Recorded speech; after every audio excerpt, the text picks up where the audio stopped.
Part 11 to Part 14 of the RA 9271.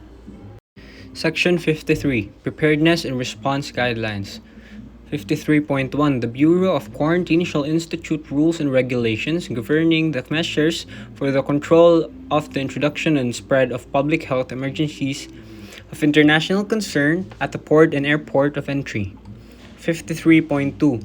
In the event of an outbreak of public health emergency of international concern in a community, the Director of Bureau shall recommend to the Secretary of Health the following measures for the prevention of transmission and spread of such public health emergency in coordination with Department of Health agencies, HEMS, NCDPC, NEC, NCHFD, CHDS, and other concerned government agencies.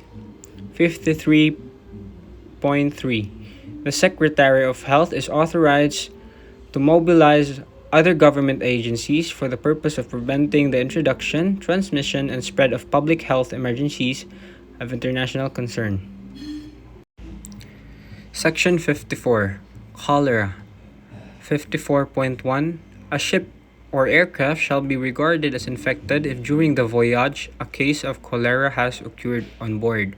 When coming from a cholera-infected area, a ship or an aircraft on arrival shall be regarded as non-infected if upon inspection by the quarantine medical officer there is no case of cholera that has occurred on board during the voyage. 54.2. Medical examination of crew and passengers. A. Cases manifesting the clinical symptoms of the disease in which no cholera vibrio organism has been found or in which vibrios found are not characteristic of cholera vibrio shall be considered as actual patients and treated as such. Letter B. Cholera suspects on arrival shall be disembarked, placed under surveillance, and treated. They shall be released only when 3 successive bacteriological examinations of their stools have been found to be negative. Section 55. Plague. 55.1. General consideration. Number 1. A ship or an aircraft on arrival shall be regarded as plague infected if it has a case of human or rodent plague on board. Number 2. A ship on arrival shall be regarded as suspected if it has no case of human plague on board but there is an abnormal death among rodents on board with unknown cause. Number 3.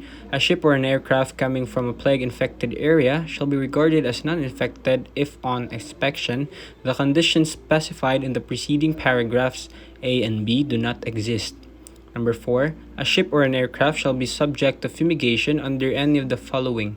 Letter A. With human or rodent plague on board. Letter B. With moderate or heavy rodent infestation coming from plague-infected area. 55.2. Management of plague-infected persons or suspect. Number 1. Medical examination of crew and passengers. Number 2. Patients with plague shall be disembarked, isolated, and treated. Number 3.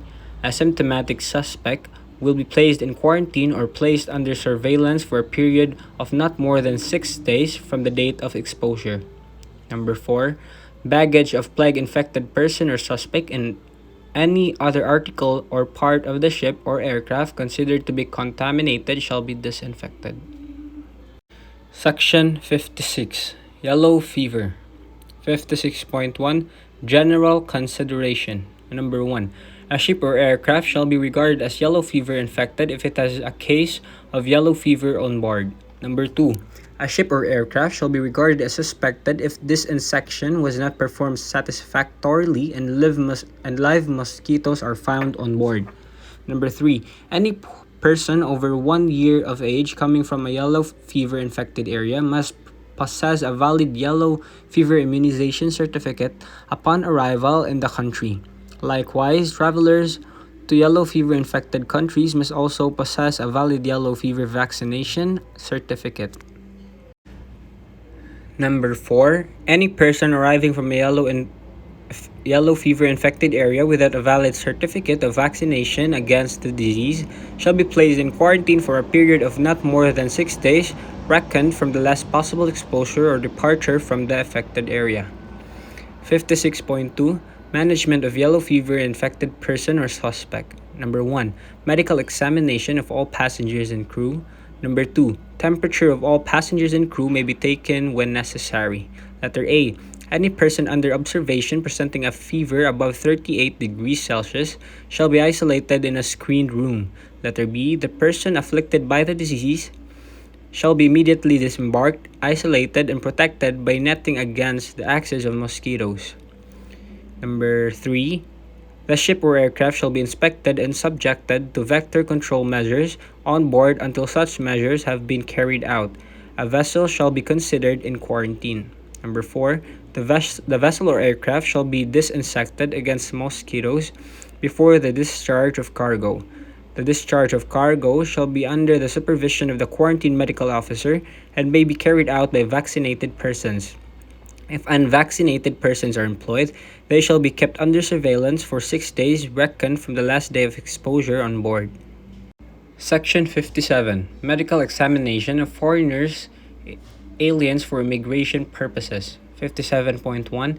As the medical arm of the Bureau of Immigration pursuant to RA 997 of 1954 as amended by RA 1241 of 1955, the Bureau of Quarantine is mandated to conduct physical and medical examination of foreigners or aliens seeking residency in the country as a prerequisite to the issuance of their corresponding visa by the Bureau of Immigration.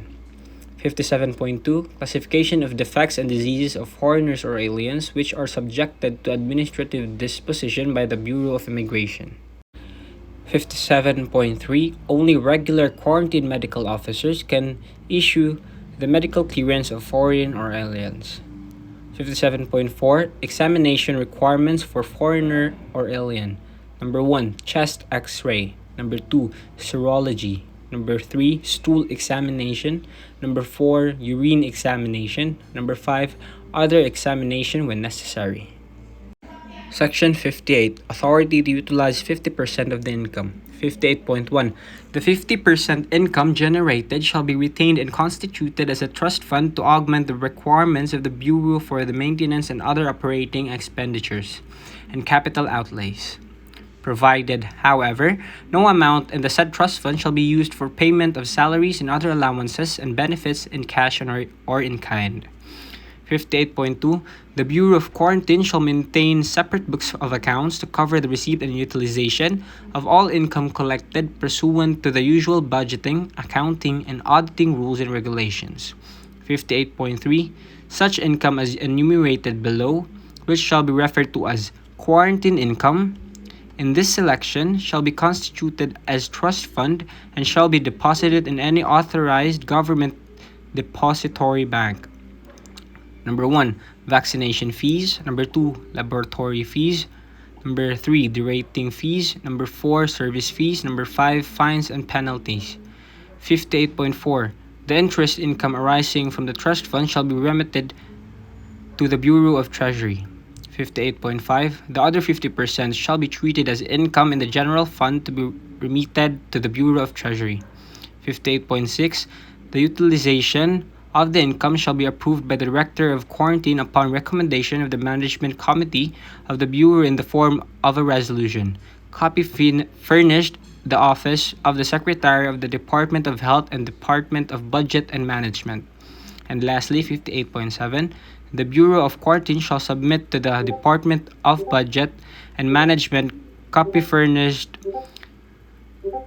the Office of Secretary in the Department of Health. A quarterly report of estimated income collection and utilization and the status of actual quarterly income collection and utilization as indicated in Annex C and C-1, certified correct by Bureau of Budget Officer and Accountant, respectively recommended by the Management Committee and approved by the Head of Office.